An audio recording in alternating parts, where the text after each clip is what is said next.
Biklo naman ang isang street-level individual matapos makuhanan ng ilegal na droga sa isinagawang buy-bust operation ng mga otoridad sa Naga City. Ang ulat mula kay Patrolwoman Vanessa Sol.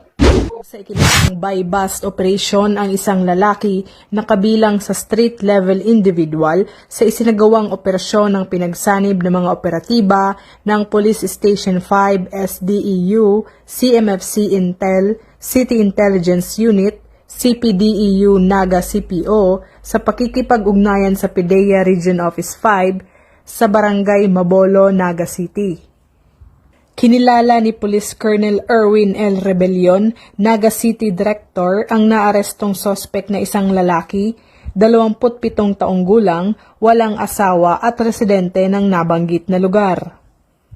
Ayon pa kay Police Colonel Rebelion, bandang 2:00 ng hapon ng ikinasaang operasyon ay matagumpay na naaresto ang sospek at nakumpiska ang nasa 2 gramo na hinihinalang shabu na may street value na 3,536. Mahaharap ngayon ang sospek sa kasong paglabag sa Republic Act 9165 o Comprehensive Dangerous Drugs Act of 2002.